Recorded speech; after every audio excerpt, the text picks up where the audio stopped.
Hey, Skift listeners, hear about the latest trends in the travel industry with the Brand USA Talks Travel podcast. Right now, listen to special live from IPW interviews featuring U.S. Travel's Jeff Freeman. DMOs are at the heartbeat of U.S. travel. Liz Bittner from Travel South. A lot of key gateway markets are back. LA Tourism's Adam Burke. We all win when we all partner together. Plus, Brand USA's Stacey Melman and Jackie Ennis with international travel trends and Chris Thompson's farewell finale. I'm Mark Lapidus. Join us for Brand USA Talks Travel on your favorite podcast platform.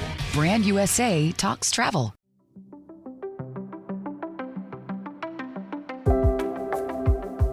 You're listening to the Skift podcast. We're back from our late summer break with a special live-streamed panel discussion conducted by Skift's editorial team last week on September 5th, the very day that New York City's short-term rental crackdown went into effect. Senior hospitality editor Sean O'Neill was joined on the panel by executive editor Dennis Schaal, travel tech reporter Justin Dawes, and short-term rental reporter Srividya Kalyanaraman to discuss the details of the new regulations and how they affect hosts, travelers, hotels, the city, and the industry at large. Since this panel, Skift has reported that Airbnb, the brand synonymous with short-term rentals, has lost 77% of its New York City listings over a 3-month period. For this reporting and all the latest news in the business of travel, visit skift.com. And if you haven't already, check out live.skift.com for information on how to attend the 10th annual Skift Global Forum in New York City this September 26th through the 28th, where we'll feature leaders from throughout the travel industry on stage, including Airbnb CEO Brian Chesky, who will no doubt have some comment to offer on the challenges posed by these regulations to Airbnb and other short-term rental players. Enjoy the conversation.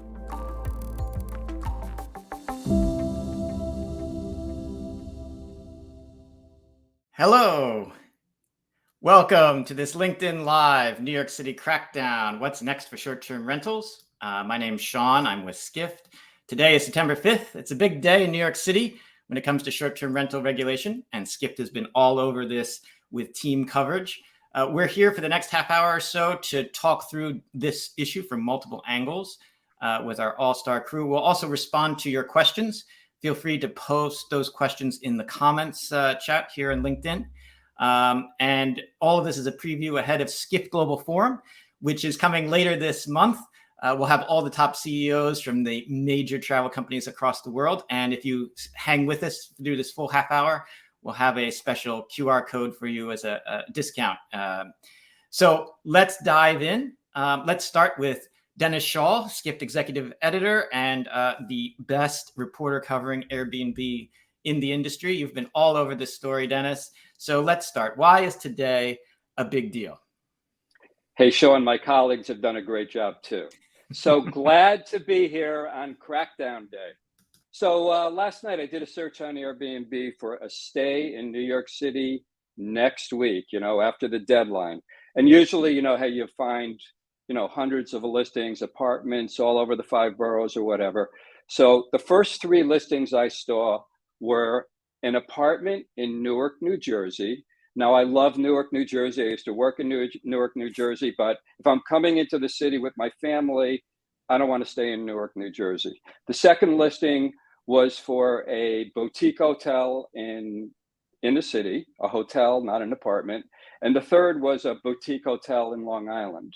So it's a big vanishing act in terms of listings, the way they're going away. So Skift estimated that Airbnb, which is the biggest player in New York City, immediately lost about 70% of its listings. That's a conservative estimate, could be a lot higher. And you have to remember that the number of listings in New York City as of yesterday, were down compared to pre-COVID 2019. So there's a paucity of listings. So what changes today? The big things that change today is that hosts have to be registered with the city, and they're subject to big fines if they're not registered. Another thing is that platforms like Airbnb, Vrbo, Booking.com, they now have to send monthly reports to the city on the number of transactions, or details on the transactions, I should say. They have to verify that the listings that they have are registered, and they too face huge fines for non-compliance. Now, we heard from Booking.com that the city is actually not going to be clamping down today or in the next couple of weeks if they feel like the platform or the host are trying to comply. If the host is, put in an application, but the city hasn't gotten around to approving it, they're not going to be fined heavily right away unless it's like a huge house party or something like that. The actual rules for what a listing in have actually been in place for quite a while. They just haven't been rigorously enforced. So those rules are only shared stays are legitimate where the host is present, unless the stay is in a whole home or apartment. But for those stays have to be 30 days or longer. There can be a maximum of 2 guests. So forget about coming into the city. If you're a family of 4 or a family of 5, you're going to have to go for, 2 hotel rooms. If it's Christmas time, you could be paying like $600, $700 a room. Gone are the cheap, affordable stays. And then a few things about the numbers. These things should be emphasized, that the city has done a really lousy job in getting ready for this big day, Crackdown Day. As of last Monday, they told Skift they'd received 3,250 registration applications from hosts, and they approved a whopping 257 applications in all of New York City. Oh my goodness, that's crazy. It's nuts. And they've only looked at a quarter of the applications. So either they're slow walking this thing or they're overwhelmed. It's hard to tell. And then just one other thing I wanted to point out, not surprising for city governments, but the city doesn't appear to really know what it's doing. So Mayor Adams, like I said, people that own 1 home or 2 homes and they live in Brooklyn or Staten Island, they're totally shut out of this thing, unless they rent for 30 days. So Mayor Adams went to a community meeting in Brooklyn about a month ago, and these homeowners were complaining to him about being shut out of the whole deal. And he said, "Oh, it was never our intention for you guys to be shut out. We're after the illegal hotels, But he didn't have any solutions. He said, "Go talk to your city council member, because it's really their law. He just signs them, So this whole thing has really been a gigantic cluster. You know what? That's what I got to say, Sean. That's hilarious, Dennis. Well, just quickly to say hello to everyone who's joining us. We have people not just in the New York area who are commenting here and joining us on LinkedIn. We've got people from Virginia, from Vegas, from Tennessee. We thank all of you, and feel free to ask your questions in the chat box, because this is an issue, and we'll get to this in a moment, that is going to affect it. Many people are looking at New York City and what happens here for elsewhere, but also other jurisdictions worldwide have touched on this. So I'd like to follow up on a couple of points, Dennis. So I wanted to, kudos to you for, you were the first reporter reporting like what the actual percentages were going to be down. Many of those numbers that you gave, the coverage over this weekend about the enforcement that you mentioned with Booking.com. So you've been really all over this. I guess you mentioned there's going to be fines. You said that was one of the things that's new. Like, how big could these fines be? Well, for the platforms, I believe it's $1,500 per booking. So that could really add up. And then for hosts, I think on the third violation, it's a $5,000 fine. Oof. So not insignificant. So when we first started covering this, I could imagine the New York Post doing sort of one of those tabloid headlines where it's New York City to Airbnb, drop dead. But you said that it's also Booking, it's also others. So it's not singling out Airbnb, is that right? Not at all, but Airbnb is by far the biggest player. Vrbo, owned by Expedia, they focus on whole homes. They're mostly in resort locations, not as urban as Airbnb. And Booking.com, they're trying to break into New York City, but they're mostly a European, they're based in Amsterdam. Their biggest, presence is in Europe. They're trying to get into New York. And interestingly, I did a search the other day for apartments on Booking.com, and I found, like, just for one search, like 140, actually for whole homes in New York City, I found 140 that shouldn't be there. So booking.com, but they've been in touch with the city. They're implementing an API. They said today it's going to take a few days for it to be operational for some of those listings to disappear. But no, Airbnb isn't being singled out, but Airbnb definitely has the most to lose.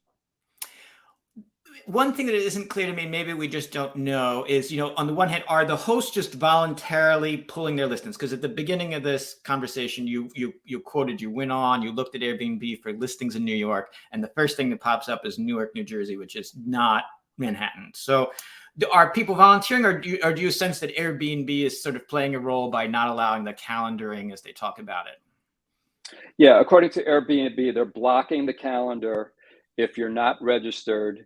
And if your listing is, if you're trying to rent rooms for less than 30 days, which is not allowed. And they are opening up the calendar to whole homes that accept listings, that accept bookings for 30 days or longer. They're automatically okaying those, because those people that own whole homes, one or two, for 30 days or longer, they don't have to register with the city. Cool. Could we bring up the slide that sort of has the quote about it being 70% of the active listings? I mean, I just want to really, this is the headline number that has gotten picked up by a lot of media from Dennis's reporting, and just about 70% of its 23,000 listings. I mean, as a reporter, you've taught me, Dennis, over the time that, I'm not part of the travel industry. I have no dog in this fight. So with that caveat, what is your sense of the impact for New York, like sort of the puts and the takes? If you live in Brooklyn and you're looking for an apartment, and we have all kinds of real estate speculators there, people with 50, 60 listings, they're taking these houses off the market. You can't find an affordable rental, or your rental has gone up. It's probably good news, But on the other hand, I mean, if you're a traveler, you're not going to be able to come to New York City easily, for Christmas, for Thanksgiving. So, and then again, for the homeowners, for the person that owns a brownstone in Brooklyn and is supplementing their mortgage by, taking a few bookings, they're going to be hurting. Some of them are going to have to sell their homes. They're going to be struggling. That makes sense. Well, let's find out about those hosts that you just mentioned. So, Justin, you have been reporting on this. You've talked to a lot of people. So tell us about your reporting, what you found from the host perspective. Yeah, so just a bit of background. I reached out to more than 30 hosts. I think most of them were directly through the Airbnb platform. I just messaged people who owned like full apartments. Most of them, I will say, declined to comment. I think because what they're doing is, they're running illegal operations. I did talk to a few people, and then also for a bit of background, I wanted to say that some of the hosts, I mean, they can make like thousands in profit a month with just an average booking, and some of those listings are like 1,000 or 2,000 a month for some of the more luxury. So you can imagine it's a pretty profitable business. One person I spoke with anonymously, he said that even though he owns a legal business in New York, the Airbnbs that he runs, that's his main source of income, and he's planning on continuing it like after this, maybe just off of those public platforms, either his own website or he wasn't totally sure yet, but it's kind of expected that that thing is probably going to happen. Some of the advocates that I spoke with expect it to happen, and that might be a little harder to track, but it sort of just kind of depends on if someone reports them or not. So yeah, we'll see what happens with that, I suppose. There was another person I spoke with who, kind of going back to Dennis's point about the brownstones, they own a house, a duplex in Brooklyn or in Queens, and he manages an Airbnb on behalf of his parents who need to rent out the other side of their duplex to supplement their income. And they think that they'll probably have to move out of the city, even though they've lived there for 30 years. And there's actually a coalition of these types of people. I included it in my story about them needing to do that. And this sort of their argument is like they own the property and they should be able to do that if they want. I think the other side of the argument is that they're taking thousands of rentals off the market. So there are definitely two sides. Hey, Skift listeners, hear about the latest trends in the travel industry with the Brand USA Talks Travel podcast. Right now, listen to special live from IPW interviews featuring U.S. Travel's Jeff Freeman. DMOs are at the heartbeat of U.S. travel. Liz Bittner from Travel South. A lot of key gateway markets are back. LA Tourism's Adam Burke. We all win when we all partner together. Plus, Brand USA's Stacey Melman and Jackie Ennis with international travel trends and Chris Thompson's farewell finale. I'm Mark Lapidus. Join us for Brand USA Talks Travel on your favorite podcast platform. Brand USA Talks Travel. Someone else I spoke with in Brooklyn, she's someone who believes that she's in compliance with the law and always has been. She rents 2 bedrooms in her house. And the problem, though, is that she applied in July and still hasn't heard back. And so even though she believes she'll be approved, her bookings have been blocked. She's been blocked from being able to, make additional bookings, and so it's affecting their income too, which is frustrating for that type of situation.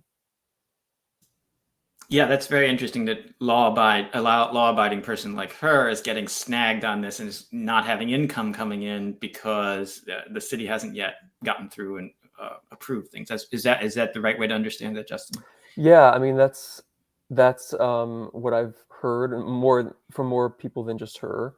And one of the main advocates for the law that I've heard has said that the city's just been slow with hiring people, and they're just now kind of starting to. And so that's one of the reasons why it's so late. So when you went into reporting this and before you started talking to people, like you may have had a thought or a guess, and then the way you've done the reporting, did anything sort of surprise you, or was it pretty much come out the way that you sort of expected? I don't know why I was surprised, but I was surprised at the beginning when everybody was declining one after another, but then I realized, wait, it made sense. I mean, they're running illegal operations. I mean, that's why they're declining. They don't want the city to have their name.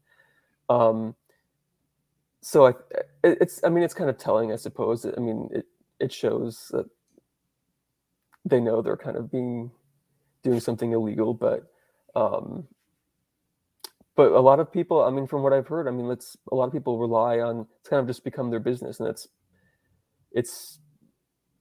so it's sort of like a big struggle from a lot of angles. Cool. Sri, thanks for your patience here. I'd like to bring you into the convo. So one of the things Dennis mentioned earlier was about neighboring markets. So maybe you've done some reporting. How are neighboring markets to the 5 boroughs of New York being affected and impacted? Thanks, Sean. Well, I want to say that the real impact or the measurable impact of this will only start seeing in the weeks to come. But from the data that I just kind of parsed through, some counties, I think it was Nassau County and Westchester, have seen some listings go up for, the ideal like 7 to 14 day bookings or 3 to 4 day bookings. You could think of these as like, either people coming into the city for a conference or something specific event related, or even it could just be like the summer, travel demand. But I think what's going to happen is that there are regulations in place even in New Jersey or any of these counties. It's just that they were not as densely populated, and they're also whole homes. So they were probably pre-regulated already, and they probably already had licenses and permits. But that's all to say that it's too soon to kind of see how much of that impact or how much of that traffic or demand gets spilled over to the neighboring counties or regions. My guess would be there will be more of those 7 to 14 days or 3 to 4 day bookings that will go there. But while at the same time, the nights booked or the length of stay, which is for 28 or 29 plus days, have also risen. It's not the number of bookings, but the length of stay, which goes to kind of tell us that people have started booking them early, perhaps to get an early discount, or because they were just afraid that they will lose out on, the limited inventory there will be post September 5th. So that's the one. But I would still say that, I mean, as this is a developing story for us at Skift, but also otherwise, we will be keeping tabs on this, and there will be more. The numbers, the data, and the story will just get more interesting from here, or we can tell more shortly. Cool. Yeah. Well, Sri, just to make sure I understand the point, because I cover hotels, so I don't always get the short-term rental side of it. So you mentioned the difference between bookings and length of stay. So what's the dynamic? What is it that we should be watching for changing? So the number of bookings would mean that you have distinct bookings. That is, you have either more bookings on one property, or you have more properties, therefore more people are able to book more. But length of stay is just, you can imagine me, instead of a 3 or 7 day stay, I'm just going ahead and booking the place for 30 nights or 29 nights, because and then that puts you within the regulations. Then you're just sort of switching to comply with regulations. Is that what you mean? Yes. Okay, cool. Yeah. And I think a point to mention here is that sorry. No, please. I think the point to mention here is that platforms like Airbnb, Booking, VRBO also prefer longer term stays, because you reduce the overhead expenses of cleaning and maintenance and making sure you need to check the property over and over again. So these platforms have also been making a push for their guests to have longer term stays. You get more discounts, you can pay in installments and things like that. So that has already been happening. Okay, thanks, Sri. So we do have audience questions. We'll get to some more of them later, but one from Andrew Brown is particularly relevant right now, and he asked, do you think this will happen in other areas like Hampton Roads area of Virginia? What do you think is the Sri, do you think, to what extent is this sort of like an example, a spotlight for other jurisdictions within the United States? Maybe focus on the United States first. I mean, regulations are coming to most places in the US, and I don't think it's just restricted to big cities. It's just that we see the impact of these regulations on big cities more, because they're either densely populated or there are more listings, and it's not a in-season market, as you can imagine some other ski or resort towns might be.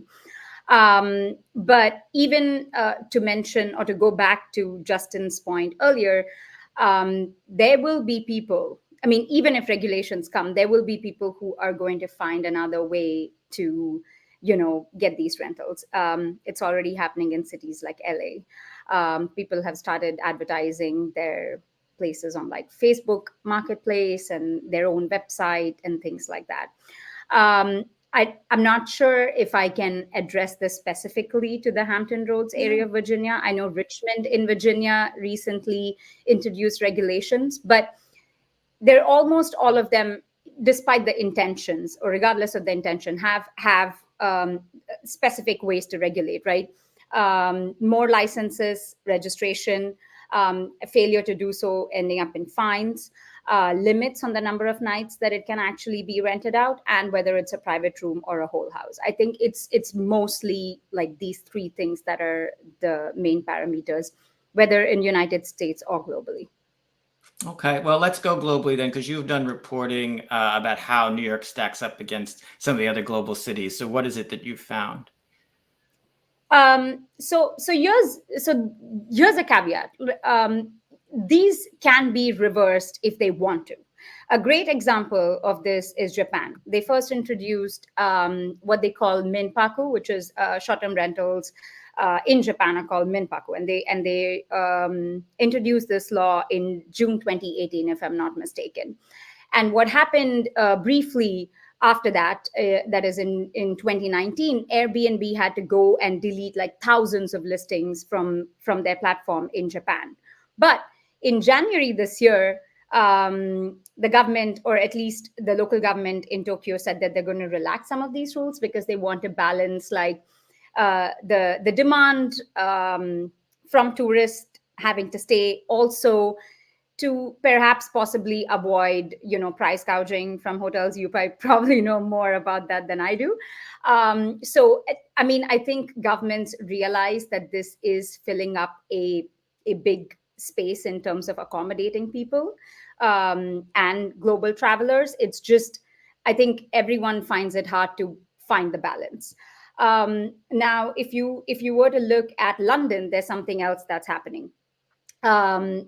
London has 33 boroughs, and I think latest data showed that a lot of landlords in about 15 boroughs want to not have their property listed as short-term rental, but rather a long-term rental, because they just don't want to get into it. In Amsterdam, a similar thing happened. I think Amsterdam first introduced 2017. They revised the law in 2020. After that, they saw a drop of 60% of the listings were gone. But what started happening was the number of professionally managed properties were on the rise, because those are the only people who are willing to stay in the market. They have huge investments. They're either backed by big companies. They're not individual hosts or owners. So, yeah.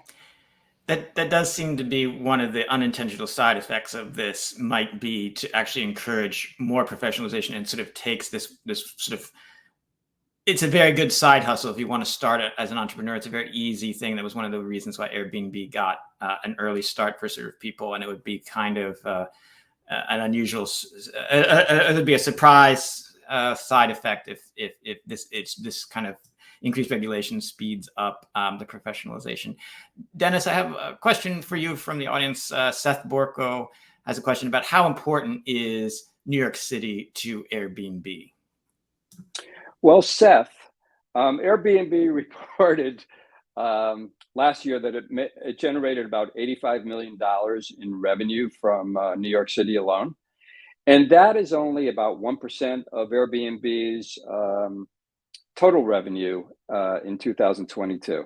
So it's not a big bit, but New York City is a high profile market. And don't forget, I think probably years ago, New York City was probably a larger percentage of Airbnb's revenue. I'm just guessing, but then all these restrictions have come in over the years. It's just now they're being enforced. So I guess the danger is that other big cities, if we have 10 or 20 cities going the route of New York City, big cities, then that down the road could certainly hurt Airbnb's revenue. But right now, it doesn't have a material impact on Airbnb's financials. Okay. We have a question from Aditya Ugale. He asks, is there any reason why New York City is sort of pushing against Airbnb? Is it because of the high cost of living? With that, do you have any sense of what has provoked New York City to start instituting fines? And these laws have been on the book for some time. So part of your pointing is they're really trying to put teeth into them. Yeah, I can answer that. I mean, I think the biggest reason is lack of housing in New York City. I mean, it's kind of like common knowledge that people would say that there's just a lack of housing. People would say they're in a housing crisis. And in that case, there are people who have very strong feelings against having tens of thousands of apartments that could be on the long-term rental market, having them on the short-term rental market for tourists when there are people who are from New York City who want to stay there and live there. That makes sense. And I think that's the case everywhere too. So everywhere, you mean in other markets? Sean, go ahead, Dennis. Yeah, I have a question for you. I definitely agree with Justin about neighborhoods and people complaining about Airbnbs. But I wonder, what kind of role do you think the hotel lobby has had? I mean, they've long been hating on Airbnb, asking for a level playing field. I have to think that they've played a role with the city council as well. What do you think? So my reporting was not able to sort of nail this down, but definitely every time you talk to someone who has followed it for some years, they all sort of say, and this is something that Justin has experienced as well, they all say that it's the somehow related to the hotel lobby, the capital H, capital L, the hotel lobby is behind this in certain ways. It does make sense in some sense for years. The hotels through a variety of associations has gone in and sort of like put some money and petitions and sort of like battled in the same way that Airbnb and some of the online booking providers have also sort of campaigned on the other side against some of these regulations. So it is definitely for hotels. One thing is the fairness of the comparison. So hotels are, when you're licensed, are required to comply with things like accessible accommodations to make sure that there's access in and out, certain safety rules, making sure that everything from the proper carbon dioxide smoking detectors and whatnot. And many of these Airbnbs are not periodically inspected. They don't have the same things. And also there's, for quite some time, there were issues around sort of some of the tax issues. So it makes sense that the two of them are sort of at loggerheads with each other. When I went into this, Dennis, one of the things was I sort of just assumed, like, it was law of supply and demand, that if Airbnb is taking out all the supply, you're saying like 70% of the listings potentially could go down, then that's got to be great news for the hotels. But when I talked with about a half dozen analysts, it was a much more of a mixed picture, because the city is such a big market.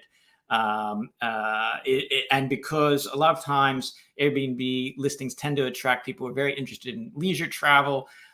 They tend to maybe be more budget-minded or more interested in space if you're a family traveling as your main top consideration. And so for those reasons, hotels aren't actually part of the trade-off necessarily. It sort of has created incremental demand, to use the jargon.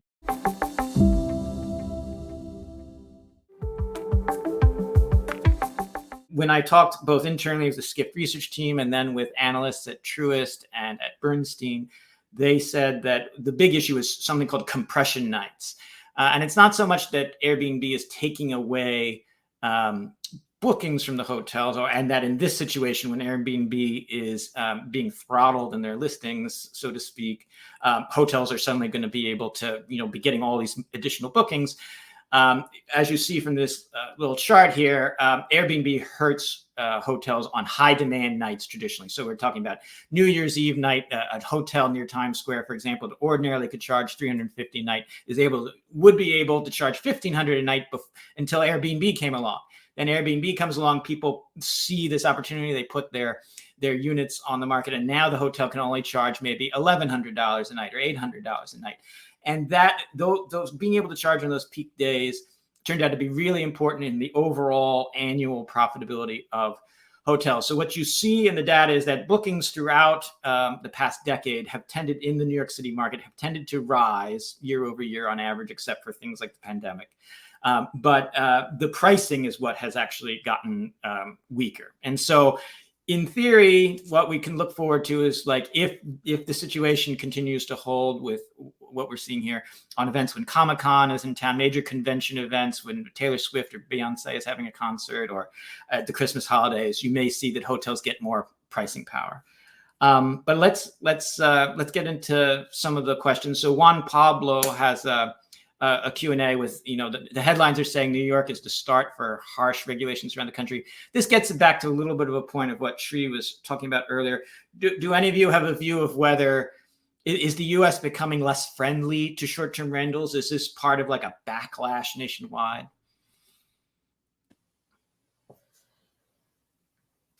Yeah, I would say I don't know about. I think people are just trying to find a balance. I think people can see the value in a short-term rental, but I think because it's so profitable, so many people have tried to start businesses there, and it's overrun a lot of cities. And um, I believe the New York law was modeled after Santa Monica, California. That's what I heard from talking with someone who helped write the law. Um, and then I think a similar law was enacted in San Francisco. And I was actually looking on Airbnb in those areas, and you can't really find. I mean, pretty much all of them are long term. In their word, they have like specific words that are used, which I thought was interesting too.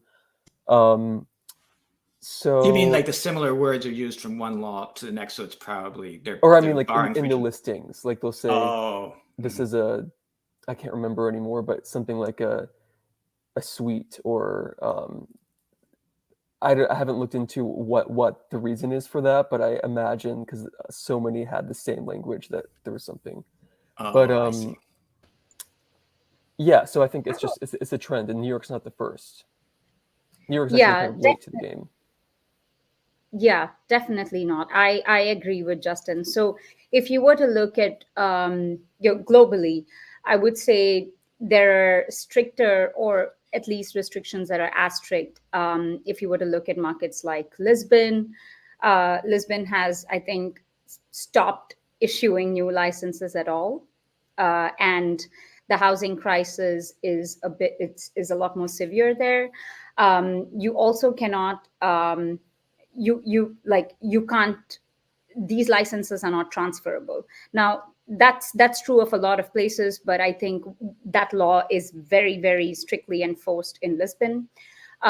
This year, actually, Florence banned all short-term rentals from its historic district. And I think in Amsterdam, it's only allowed in like 3 specific districts. And also in Paris, they're going to tighten the regulations ahead of the Olympics next year. So this is definitely not by any means just a US thing. And like Justin said, I think if anything, it looks more like a reaction to things to places that have already been regulating them. Yeah. Cool.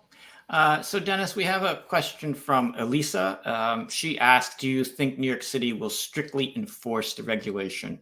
Your reporting over the weekend was like they're not going to come in hard right in the very first day. But what do you have? Do you have a sort of sense? I have a sense that eventually they're going to try, but I guess it depends on how much staffing they have to carry out the enforcement. I know I talked to a host who she had been fined, a year ago, like a $6,000 fine for, renting out a whole home, for less than 30 days. So there have been sporadic efforts, and I think the city's going to get much tougher. There's a banned buildings list, which we haven't mentioned yet, and there are about 10,000 buildings as of last Monday that have put themselves on the list. And what that means is they're basically informing the city that short-term rentals are already banned in their buildings by the leases. And in the past, tenants have just rented them out anyway, even though it broke their leases. So this is a way for them to let the city know, don't register anybody in this building. It's banned. That's interesting. Banned buildings. I'd love a slideshow of that. I bet some of them are pretty I would fun to also look like at. to add something if you have time. So I think going forward, or already, the way cities enforce this has become a bit more convenient, right? There are companies that sell software to cities where the software just crawl the web and it just pops out like new listings if they don't have a license or registration number. So cities don't have to, monitoring them is getting easier. So that's something to remember. for people who want to continue doing this, but not by legal means. It's becoming easier to identify bad actors. So that makes good sense. And I'll add Dennis. too quickly sorry, that what I heard from one of the main housing advocates in support of the law, he was expecting that probably in 2 years that virtually all of like the illegal, quote unquote, illegal hotels will be pretty much gone. So that's their sort of timeline estimate. Justin, I just wonder, one of the things I loved about your reporting was you were talking about all the ways that hosts are going to find to get around the rules. You know, there's such demand for short-term rentals in New York City. People are going to find a way to flout the rules. I wonder how those professional hosts are going to get around it. The ones that are running those illegal hotels, it'll be really interesting to see if they're really going to get shut down or if they're going to find loopholes, find ways to get around it. Oh yeah, I'm sure. I mean, I'm sure people will find ways to get around it. Not everyone, obviously. I think a lot of people will be deterred because it'll be a lot of effort, but especially the people who already have repeat customers, and I think a lot do, especially some of the luxury apartment people. But I think their own website, their own maybe offline system is something I've heard. Like, I mean, maybe even just like via Facebook groups and things like that is a possibility. There's also risk of a lot of scammers getting involved too. But yeah, I think it'll happen. We'll just probably won't be out in the open so much, but we'll see. If you rent an Airbnb, what's the first thing the host does? The host gives you their WhatsApp number so they can talk to you directly and you can book with them directly the next time. The only thing is, why do platforms like Airbnb exist? Because they do marketing on behalf of hosts. It's going to be tougher for those small-time hosts to get those direct bookings that they want. They're going to get some, but I wonder if they're going to get them in the numbers that they can through Airbnb and Vrbo or whatever. Right. It'll have to be through word of mouth, I suppose, mostly. Yeah, so we have about 3 minutes left. I guess just building on that, Marguerite in the comments made sort of a point that amplifies this. It does seem like it's the irony of the situation, if irony is the right word, is that it's going to maybe favor the professionals who are going to be able to do just like what you say. They're going to be better at routing around these problems. And then that actually may hurt the homeowners because you're now, instead of dealing with a lot of little local people who are just entrepreneurs, you're going to be having homeowners. We had one question from Alexandria who said, are you expecting average daily rates to decrease for the short-term rentals with the new 30-day requirement? That's kind of an interesting point to me, is that, Airbnb and the other platforms may see the average daily rates that they generate out of New York go down on average during this period while you're adjusting. Dennis, would that intuitively seem plausible, or? I'm not sure, because if there are fewer properties available for rent, why would the average daily rates go down? They'd be more in demand. But Shri, I saw you nodding your head. Do you have an idea about that? I was just going to point out the example of a place like, say, Amsterdam. Average daily rates, at least in the short term, will not go down. They will only go up. Because the ones that will remain are professionally managed properties. And I think they will kind of display the professionalism, front and center. So I don't think we're going to see ADRs go down. But yeah, as the length of stay increases, people might get more discounted stays because they are longer. But no. Very cool. Yep, and Aditi also had an interesting point that this may possibly hurt New York City if you're trying to have a recovery after the pandemic, to take away some of the more affordable lodging for some period of time during the fall. It may have a side effect. Unfortunately, we can't get to all of the questions. Yes, Dan, it's true. Brian Chesky will be attending Skift Global Forum, and we expect to ask him about this topic at the event. And on that note, we'd like to encourage all of you to attend Skift Global Forum. Thank you very much, Dennis, Sri, and Justin for this conversation. We want to sort of leave on this opportunity for everyone attending here to have a special QR code in order to get a discount to Skift Global Forum. And yes, Brian Chesky will this will be like he's been a regular attendee, speaking on stage in conversation with our CEO, Rafat Ali. Thank you very much for everyone for participating. I really enjoyed and learned a lot in this conversation. I hope you have a good rest of your week. Thanks, Sean. Thanks.